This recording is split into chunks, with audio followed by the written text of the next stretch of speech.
사도행전 10장입니다.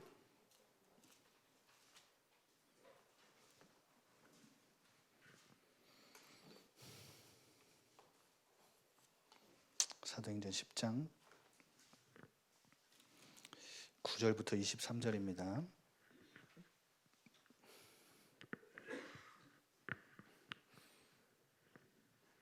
제가 한 절 여러분 한 절 교독하겠습니다. 이튿날 그들이 길을 가다가 그 성에 가까이 갔을 때에 베드로가 기도하려고 지붕에 올라가니 그 시각은 제6시더라. 그가 시장하여 먹고자 하매 사람들이 준비할 때에 황홀한 중에 하늘이 열리며 한 그릇이 내려오는 것을 보니 큰 보자기 같고 내 귀를 메어 땅에 들이웠더라. 그 안에는 땅에 있는 각종 네 발 가진 짐승과 기는 것과 공중에 나는 것들이 있더라. 또 소리가 있으되 베드로야 일어나 잡아 먹으라 하거늘 베드로가 이르되 주여 그럴 수 없나이다. 속되고 깨끗하지 아니한 것을 내가 결코 먹지 아니하였나이다 한데 또 두 번째 소리가 있으되 하나님께서 깨끗하게 하신 것을 내가 속되다 하지 말라 하더라. 이런 일이 세 번 있은 후에 곧 그 그릇이 곧 하늘로 올려져 가니라. 베드로가 본 바 환상이 무슨 뜻인지 속으로 의아해 하더니 마침 고넬료가 보낸 사람들이 시몬의 집을 찾아 문 밖에 서서 불러 이르되 못되 베드로라 하는 시몬이 여기 유숙하느냐 하거늘 베드로가 그 환상에 대하여 생각할 때에 성령께서 그에게 말씀하시되 두 사람이 너를 찾으니 일어나 내려가 의심하지 말고 함께 가라. 내가 그들을 보내었느니라 하시니 베드로가 내려가 그 사람들을 보고 이르되 내가 곧 너희가 찾는 사람인데 너희가 무슨 일로 왔느냐. 그들이 대답하되 백부장 고넬료는 의인이요 하나님을 경외하는 사람이라 유대 온 족속이 칭찬하더니 그가 거룩한 천사의 지시를 받아 당신을 그 집으로 청하여 말을 들으려 하니라 한데 다 같이요 베드로가 불러 들여 유숙하게 하니라. 아멘. 이번 11월 달 금요기도의 주제가 전도입니다. 전도에 대해서 하나님이 말씀을 주실 텐데요. 세상 방식 아닌 하나님의 방식으로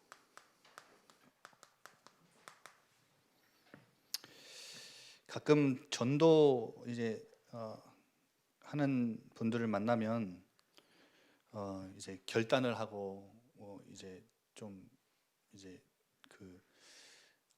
이제 의지를 다짐해가지고 목사님 제가 전도하겠습니다. 목사님 제가 전도 한번 해보겠습니다. 이렇게 하시는 분들이 계신데 사실은 전도라고 하는 단어 그리고 전도라고 하는 그 단어 그 개념에서는 우리가 전도해보겠습니다. 혹은 전도하겠습니다. 사실은 이런 개념이 없어요. 그러니까 이런 단어 자체가 전도라고 하는 개념하고는 어울리지가 않습니다. 왜 그러냐면 전도는 하나님의 일이기 때문에 그렇습니다. 전도는 하나님의 일이에요. 우리의 일이 아니라 하나님의 일이에요. 그래서 가끔씩 전도가 좀 되어진다라고 하는 사람들을 보면 대부분 조금 착각하고 하는 것이 뭐냐면 다들 간증할 때 보면 이런 간증들을 많이 하더라고요. 내가 이렇게 했더니 이렇게 되어지더라. 이렇게 하면 전도가 이렇게 된다. 많은 이제 앞에서 전도 캠프 이런 게 강사하시는 목사님들 메시지를 들어봐도 저는 가끔씩 제가 안에서 말씀을 계속 들으면서 기도하는 부분은 저거 우리 성도님들이 자칫 잘못 이제 이해를 하면 받아들이면 저 목사님이 말하는 부분은 그런 케이스들도 있다는 거죠. 무슨 말인지 아시겠죠? 이런 인도를 받았더니 하나님이 이렇게 역사하셨다. 그런 케이스들을 얘기해 주는 거지. 전도를 하기 위해서는 반드시 이렇게 해야 이렇게 역사가 일어난다. 그런 건 아닙니다. 아시겠죠? 가끔씩 그렇게 하다 보면 성령의 역사를 무한하신 성령의 역사를 우리가 제한해 버리는 그런 오류를 범할 수 있거든요. 여러분, 전도는 다시 한번 말씀드립니다. 전도라고 하는 개념에서 내가 전도한다, 내가 목사님 해보겠습니다, 이런 개념은 전도라는 단어와 맞지 않습니다. 왜? 하나님의 일이니까. 하나님이 하시는 겁니다. 제가 지난번에 한번 우리 기도회 때도 말씀드렸죠. 여러분, 어떻게 하나님이 인간의 몸을 입고 이 땅에 오셨다는 걸로 어떻게 여러분의 우리의 언어와 우리의 능력으로 우리의 지혜로 어떻게 설득을 시키고 어떻게 설명을 할 겁니까? 여러분, 그걸 어떻게 이해를 시킬 수 있겠습니까? 여러분, 하나님이 인간의 몸을 이 땅에 입고 오셨는데 그분이 인간을 구원하는 방법이 뭐예요? 십자가의 죽으심이래요. 여러분, 이걸 어떤 지혜자가, 어떤 설득력을 갖춘 능력자가 이거를 말로 설득해서 지혜로 설명해서 이거를 어떻게 이해를 시키겠습니까? 그러면 아무리 능력이 뛰어난 사람이라도 이 지혜와 말의 이 능력으로, 설득력으로 막 설득을 해가지고, 만약에 하나님이 이 땅에 인간의 몸을 입고 오셨고 십자가에서 죽으셔서 인간의 모든 문제를 해결하셨다, 이 복음의 사실을 전달했는데 안 믿으면 어떡합니까? 이 상대방이 이 복음을 들었는데 안 믿으면 아무 소용없는 거 아닙니까? 그렇죠? 그러면 말씀을 전하는 자도 그렇고 말씀을 듣는 이도 하나님이 역사하셔야 되는 거거든요.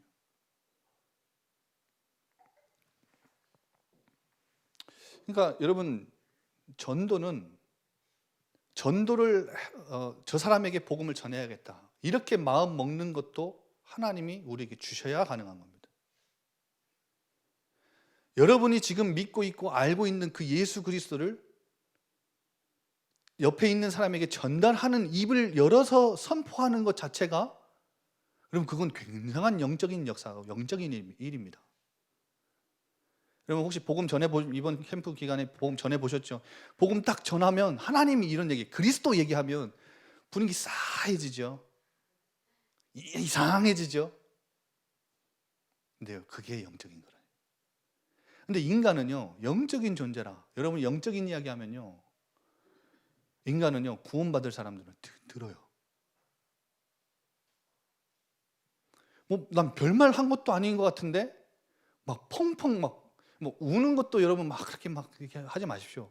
어떤 사람은 눈물이 나기도 하고, 어떤 사람들은 그냥 무덤덤하게 그냥 그래, 그런 일이 있어 하고 용접하는 사람도 있습니다. 제가 처음 전도 경험 말씀드렸죠. 중학교 2학년 때 예수님이 나와 함께 하신다는 이 복음을 알고 너무나 기쁜 거예요. 그래서 다음 날 이 목사님이 저에게 전도해 주신 그 전도지를 가지고 학교 가가지고,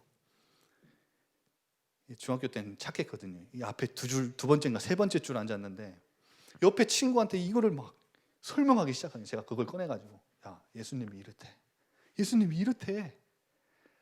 여러분, 너무 기뻐가지고 막 설명을 하는데요, 마지막 다들 좀 하이라이트지요.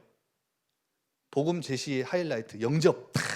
이 예수님, 너 바로 이 시간 마음문 열고 믿고 영접하면 하나님 자녀인데, 딱 얘기를 했는데 이 친구가 받아겠어요, 안 받아겠어요? 안 한대요. 안 하겠대요. 그냥 이거 좀 안 되는 갑다. 하나님이요, 저를 그때부터 전도자로 키우시려고 하는 건지, 제 옆에 있는 친구가 그 결정적인 이야기를 딱 했을 때는 안 한다고 거부했는데, 제가 전하지도 않은 이 앞에 있는 친구가 갑자기 뒤돌아서더니 그거 내가 하고 싶다 그러더라고요. 신기하죠. 갖고 집에 가가지고 뛰어가가지고 엄마한테, 엄마.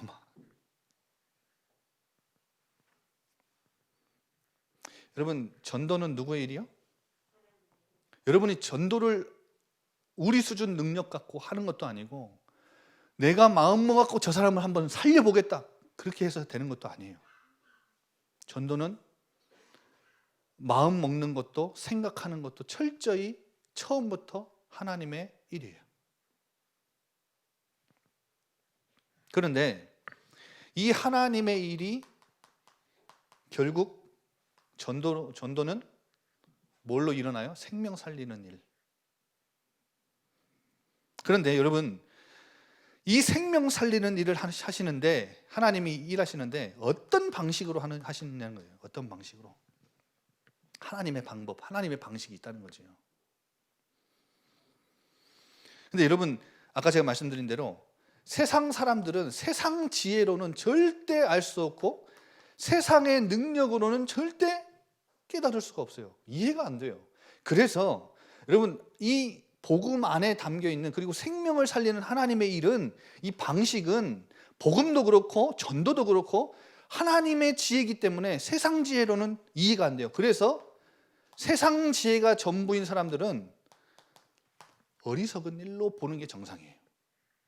여러분이 정확한 복음을 전달했다면 이 사람들이 너 왜 그런 걸 이 시대에 믿어? 라고 말하는 게 정상이에요. 우리를 어리석은 자로 여기는 게 맞는 거예요. 부끄러운 게 아니라. 바울이 그렇게 고백하잖아요. 내가 복음을 부끄러워하지 아니하노니. 여러분, 이 복음 안에는, 전도는 하나님의 능력이기 때문에 세상 사람들이 볼 때는 굉장히 무능력해 보이는 게 정상이에요.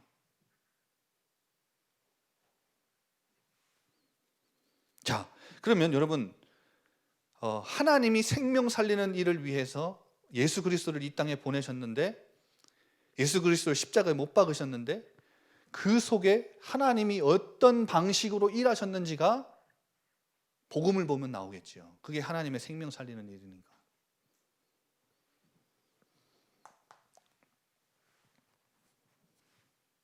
우리가 이 방식을 가지고 하나님의 일에, 하나님이 생명 살리는 일에 동역자로 부름받았기 때문에 우리도 그 방식을 똑같이 따라하면 되는 거예요. 그러면 전도는 된다 안 된다, 한다 안 한다, 그런 개념이 없다니까.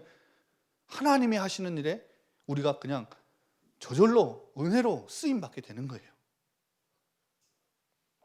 그러면 여러분 보세요. 하나님이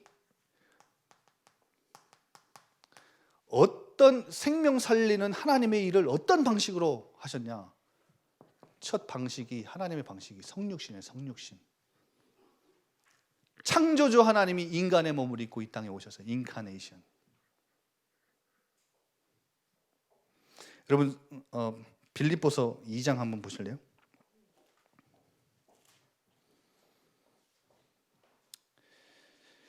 빌립보서 2장 6절. 예수님이 이 땅에 성육신해 오신 방식이 어떤 방식이었는지 한번 보세요. 빌립보서 2장 6절. 그는 근본 하나님의 본체시나. 무슨 말이에요? 피조물과 구별되는 영광과 존귀로 옷 입은 하나님으로서의 지위와 신분. 예수님은 하나님으로서의 지위와 신분을 가진 분이세요. 예수님은 하나님이기도 하고 하나님과 동등한 지위와 신분을 가졌던 분이라니까요. 성육신 하시기 이전의 모습이. 여러분 5절에 근본 하나님의 본체시나 하나님과 뭘 할 것으로 여기지 않았다고요? 동등됨을 취할 것으로 여기지 않았대요.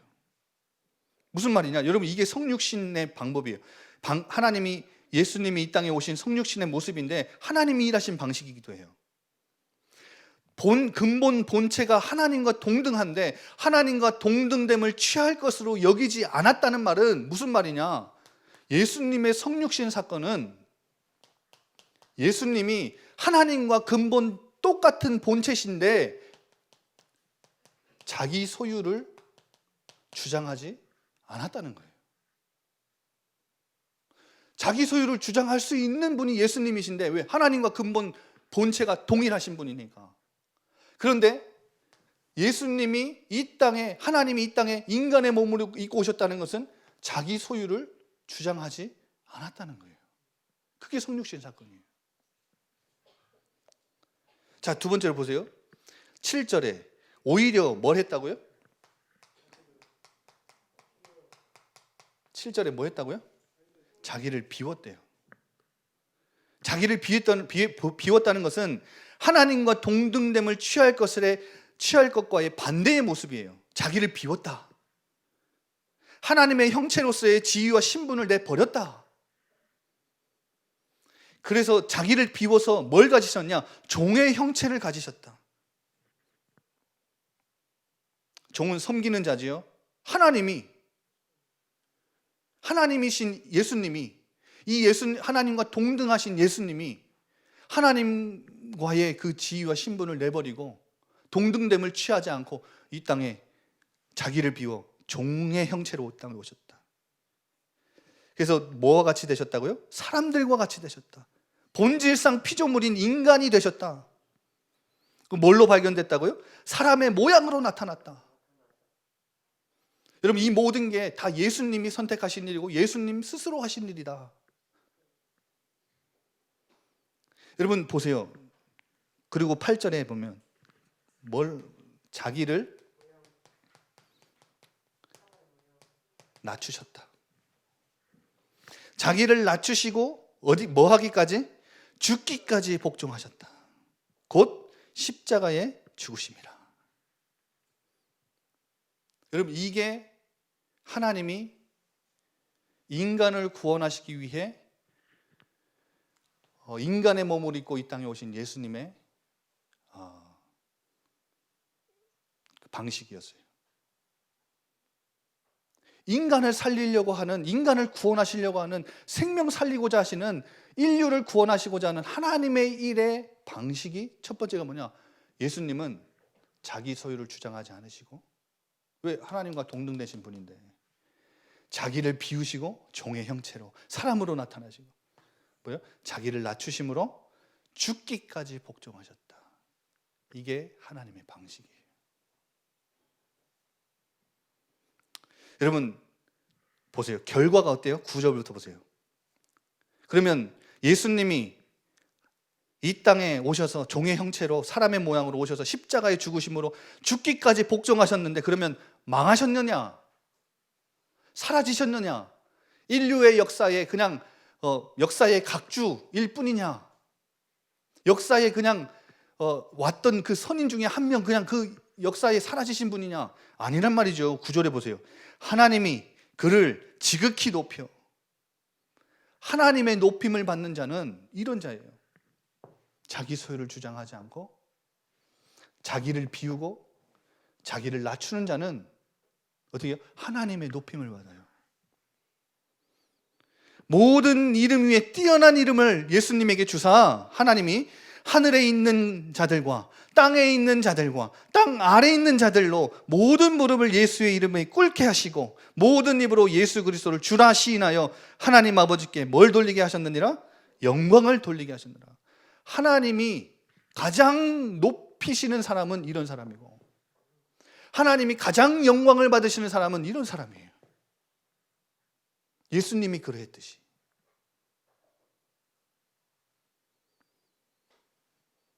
여러분 기억하셔요?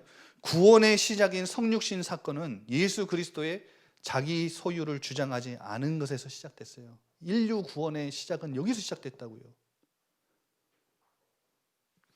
예수님이 자기를 비우시고 종의 형체를 입으시고 사람으로 나타나셔서 죽기까지 복종하심으로 자기를 낮추심으로 인류의 구원은 시작됐다고요.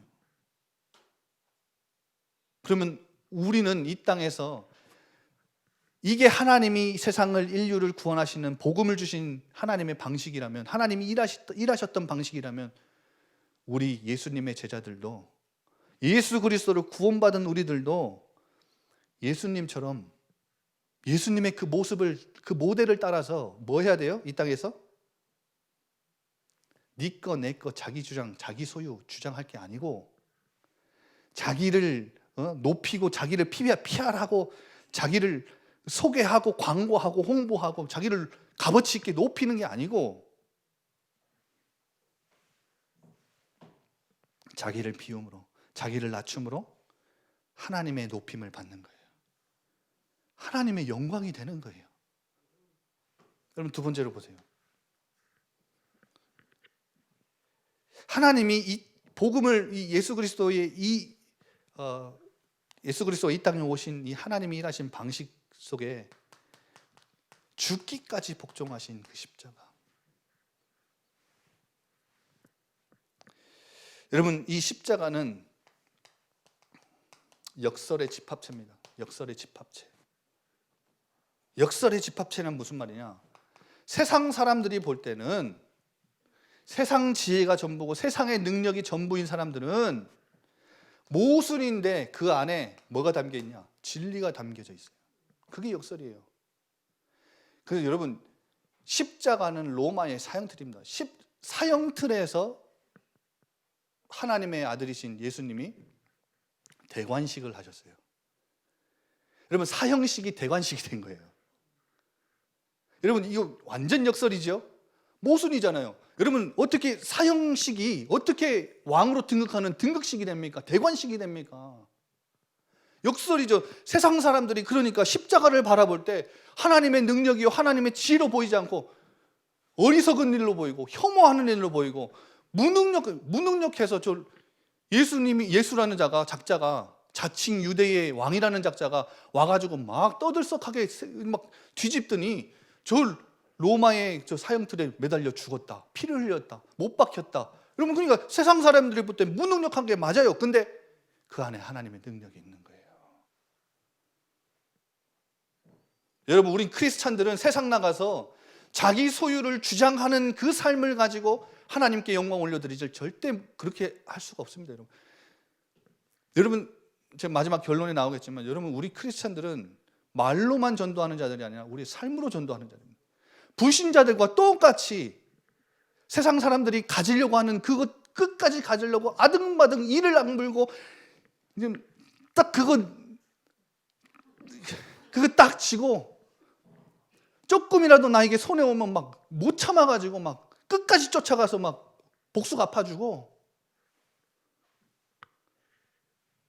피해를 보면 막 못 참아가지고 막 2배, 3배 막 불신자들보다 더 심하게 막 갚아주고, 막 욕을 하고 비난하고 손가락질하고. 여러분, 그 삶이 하나님 앞에는 영광이 안 된다는 겁니다. 하나님은 그런 삶을 높이지 않으세요. 굉장히 중요한 부분입니다. 여러분, 십자가는 역설입니다. 십자가 모습이, 우리 크리스찬들의 모습이 자기 소유를 주장하지 않고 자기를 비우고 자기를 낮추는데, 예수님이 그러했듯이 세상을 살리는 일이 돼요. 여러분, 자기 소유를 주장하지 않고 자기를 비우고 자기를 낮추면 낮출수록 여러분 주변은 살아날 겁니다. 그게 하나님의 방식이라니까요. 여러분 보세요. 십자가를 봤을 때도 하나님의 능력이 담긴 이 십자가, 고린도전서 1장 18절 아시죠? 멸망받는 자들에게는 이 십자가의 도가 미련하게 보이지만 구원을 받는 우리에게는 하나님의 능력으로 보여요. 이것만큼 능력이 없는 거예요. 여러분 보세요. 원수의 뜻이 이루어진 것처럼 보이는데 누구의 뜻이 이루어진 거예요? 십자가에서? 하나님의 뜻이 완성된 거예요.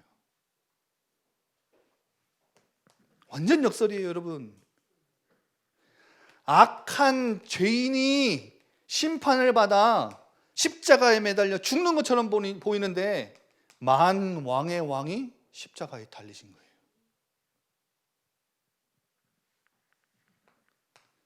여러분, 아까도 말씀드렸듯이 로마의 가장 악한 죄인들이 매달려 죽는 그 십자가의 사형틀, 사형식이 하나님이 보실 땐 왕으로, 만왕의 왕으로 등극하시는 대관식이 된 거예요. 여러분, 이 사형식에서는 그 세상에서는 왕이, 임금이 새로 세워질 때는 뭐 하죠? 황금 면류관을 쓰잖아요. 뭘 입고요? 골룡포를 입고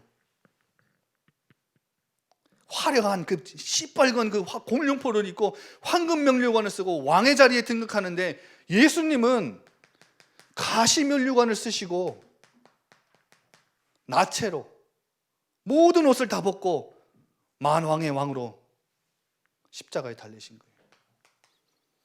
여러분, 세상에서는 임금이, 왕이 대관식을 하고 올라설 때, 새로 등극할 때 뭘 하죠? 박수와 환호와 수많은 기대를 받으면서 박수를 받으면서 대관식을 치르죠. 그런데 예수님은 어떻게 됐어요? 조롱과 모욕과 핍박과 침뱉음과 채찍질과 이것들을 맞으시면서 십자가의 왕으로 등극하셨어요. 여러분, 세상 모든 사람들이 볼 때는 심지어 예수님의 공생에 예수님을 사랑한다고 예수님을 그토록 쫓아다녔던 제자들도 패배했다. 이 땅에 예수님이 가지고 오신 하나님 나라, 저 로마를 몰아내고 하나님의 그 권위가 세워져 있는 하나님의 나라는 그 예수님이 죽으심으로 패배했다. 그런데 이 패배가 뭘 가져다 줘요? 승리를 가져다 줘요.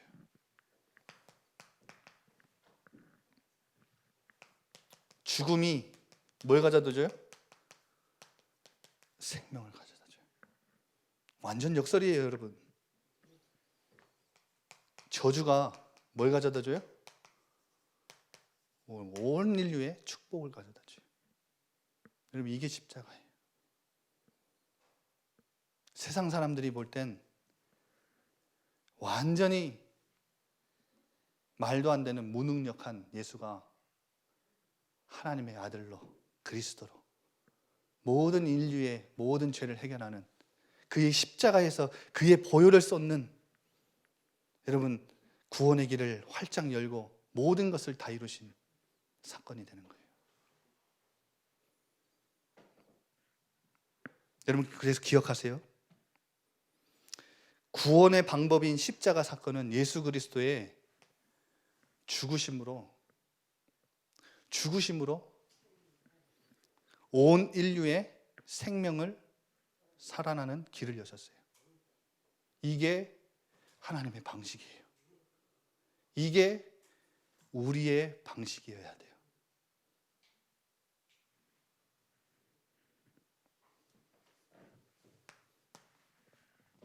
마지막으로, 우리는 세상 방식이 너무 익숙하죠. 세상 방식의 틀과 고정관념을 깬 만큼 하나님이 일하시는, 생명 살리는 하나님이 일하시는 그 일에 동역하는 일에 더 큰 은혜로 동역할 수 있어요. 여러분, 틀과 고정관념을 깨는 만큼 전도는 되어져요. 그래서 여러분 기억하십시오. 마태복음 5장, 6장, 7장은 예수님이 처음에 제자들을 불러놓고 뭘 하셨냐? 가르치셨어요. 산상수훈. 예전에 제가 그 옛틀을 깨고 새 틀로 제가 계속 시리즈 계속 말씀드려요. 뭐냐? 제자들은 다 유대인들이었거든요. 제자들이 유대인들이란 말은 무슨 말이냐? 회당에서 토라를 연구하고 쇠말을 암기하고 시편을 암송하는 자들이 제자들이라고요. 이들의 가르침을, 유대 전통의 가르침을, 그 틀을 깨는 거예요. 바꾸는 거예요. 그래서 여러분, 하나님이 일하시는 생명 살리는 하나님의 방식은 이 두 가지만 말씀드렸는데, 이러하듯이 세상 방식의 여러분 거꾸로예요. 거꾸로. 반대. 여러분, 세상에서는 자기 소유 주장해야 이긴다고 생각해요. 자기를 비우거나 자기를 낮추면 바보 취급당한다고요. 그런데 이게 하나님의 방식이라고요. 여러분, 어떻게 세상에서는 내가 죽는데 생명을 살려요? 어떻게 나를 바쳤는데 내 생명이 보장되고 살아나요? 말도 안 되죠. 근데 이게 하나님의 방식이라고요. 세상 방식과는 반대, 거꾸로예요. 그래서 제자들을 불러 모아놓고 가장 먼저 가르치신 게 마태복음 5장, 6장, 7장 모든 내용이 다 유대 전통 가르침을 싹 바꾸시는 가르침이에요. 다 반대예요. 애통하는 자가 무슨 복이 있어요? 세상 사람들은 그렇게 안 가르쳐요. 근데 하나님 나라에서는 애통하는 자가 복이 있는 거예요. 가난한 자가 복이 있는 거예요. 여러분, 이렇게 예수님은 가르치셨고, 마태복음 8장, 9장에는 10장부터는 제자들을 이제 현장으로 보냅니다. 근데 8장, 9장에는 가르침과 뭐 하셨냐? 뭘 보여줬냐? 치유하셨어요. 치유가 뭐냐? 여러분, 귀 먹은 자, 정신병자, 귀신 들린 자, 이런 사람들을 다 찾아가서 치유하셨어요. 예수님의 사역은 가르침과 치유예요. 근데 이 치유를 보면 뭘 깨시는 거냐? 예수님이 그리스도로 오셔서 다 치유하셨다. 이런 내용이 아니라 제자들에게 보여주신 거예요. 왜냐? 여러분, 그 귀신 들린 자, 말 못하는 자, 이런 사람들은요, 유대인들은 근처에도 안 가요. 그러면 혈루증 걸린 여인 같은 여자는요, 사람들이 있는 데 가면요, 돌 맞아 죽는다니까요. 그럼 부정한 자는 부정하지 않은 사람들 앞에 군중에 가려면요, 가까이 가서도 안 되지만, 만약에 누군가 딱 부정하지 않은 자를 만나면 어떻게 해야 되는 줄 아세요? 외쳐야 돼요. 나는 부정하다, 나는 부정하다, 이렇게 외쳐야 돼요. 경고하는 거예요. 도망가라고. 그런데 예수님은요, 유대 사람들은 절대 찾아가지도 않고 만나지도 않고 접근도 안 하는 그 사람들을 찾아가셔서 고치셨어요. 말씀으로 고치셨고 만지셨다고요. 긍휼의 마음을 가지시고. 여러분, 가르침과 치유예요. 이게 복음이고 이게 하나님 나라가 이 땅에 온 거예요. 그리고 세상 방식, 유대 전통 방식을 완전 뒤바꾸신 게 예수님의 가르침이고 예수님의 사역이었다. 완전 반대라니까요. 그러니까 여러분, 사도행전 오늘 읽은 본문의 10장에 10장 전체를 다 읽어보면 내용은 다 잘 아시죠. 베드로가요, 그 예루살렘 그 공회의 수장이에요. 수장. 전도운동을 하는 수장이에요. 예수님의 수제자로서 예루살렘 교회를 맡은 대표라고요. 담임 목사라고요. 어찌 보면. 근데 안 가. 전도를 이방인들한테는 안 해. 왜냐? 부정하다 여기는 거예요. 그러니까 이방인 백부장 고넬료에게 하나님이 천사를 보내셔서 베드로를 청하잖아요. 근데 오늘 본문을 보면 베드로가 그 청한 손님들이 오기 전에 꿈을 꿔요. 이 꿈을 꾸는데 막 4발 달린 짐승과 막 이런 막 꿈에서 막 환상해서 막 내려와요. 베드로가요, 하나님이 주신 것이지만 안 먹어요. 왜? 부정한 거니까. 지금 어디에 붙잡혀 있는 거예요? 유대 전통 틀, 예수님이 깨주시고 예수님이 보여주신 그게 그대로 고스란히 아직도 베드로가 있는 거예요. 야, 하나님이 주신 것을 부정하다 여기지 마라. 잡아먹어라. 이 꿈이 뭔지 여러분 보죠. 사도행전 10장 17절. 베드로가 본 바 환상이 무슨 뜻인지 속으로 의아해 하더니 마침 고넬료가 보낸 사람들이 시몬이 베드로 집만 문을 두드리는데 베드로를 찾아요. 그때 19절에 그 환상에 대해 생각할 때 성령께서 알려주세요. 2사람이 너를 찾으니 의심 말고 가라. 완전 베드로에 뭘 깨주시는 거예요? 보세요, 여러분. 세상 방식에 갇혀있던 틀과 고정관념 하나님이 깨시는 거예요. 여러분, 우리 교회도 하나님이 생명을 살리는 하나님의 일하시는 방식의 동역자로 우리가 부름받았는데, 이 일의 주역으로 쓰임받은 대표적인 교회로 우리 교회를 하나님이 세우셨는데, 이 방식대로 전도운동에 동참하지 않고 우리 틀, 우리 방식, 세상 것에 딱 매여 있으면요, 하나님이 깨셔야 돼요. 하나님이 계속 알려주셔야 돼요. 여러분, 그래서 저는 오늘 금요기도회에 나온 모든 예일교회 전도자들에게 저는 선포하고 싶습니다.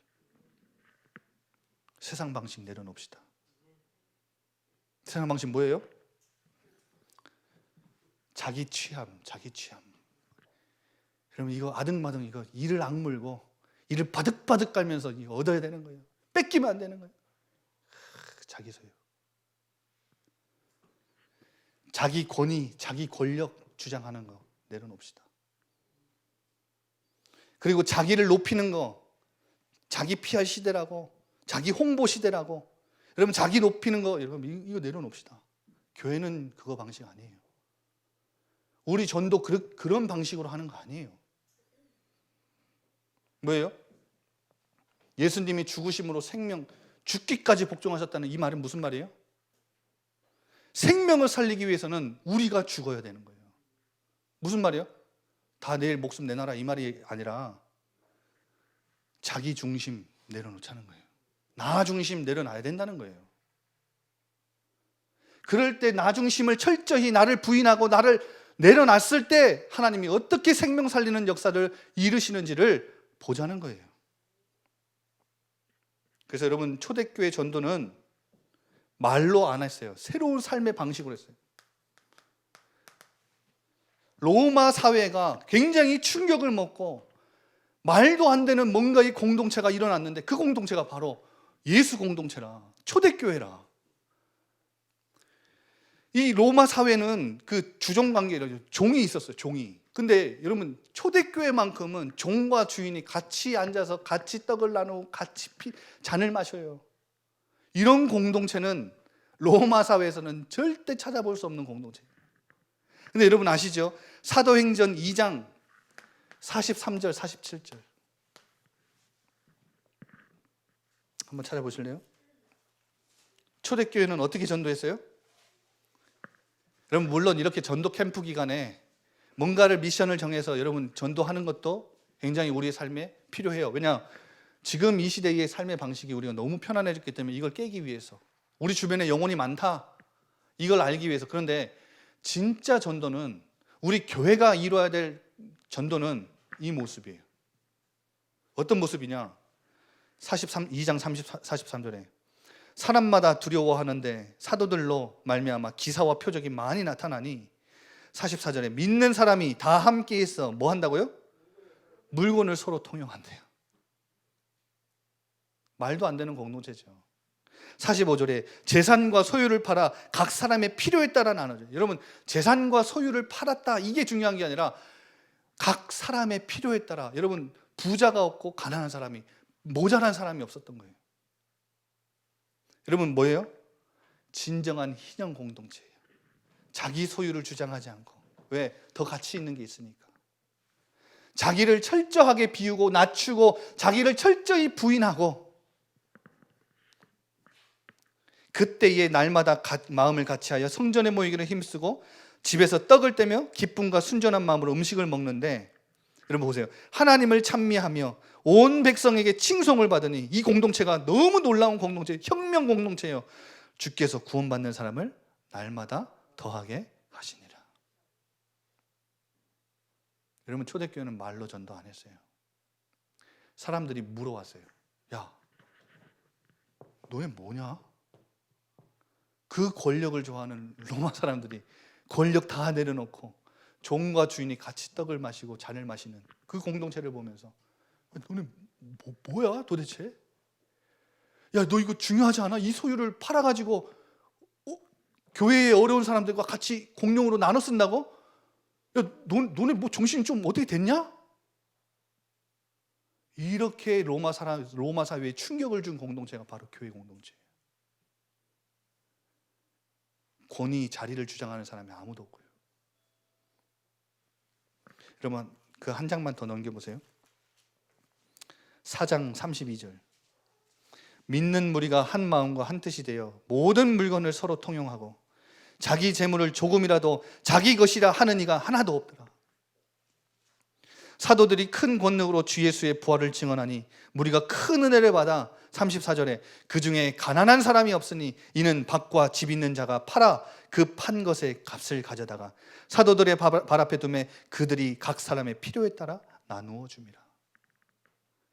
여러분, 희년이 온 거예요. 희년 공동체. 여러분, 세상의 가장 최고 부자가 누군지 아세요? 세상 1등 부자 누군지 아세요? 세상에 부러운 사람 없고, 세상에 무서운 사람 없고, 세상에 보기 싫고 미운 사람이 없는 사람.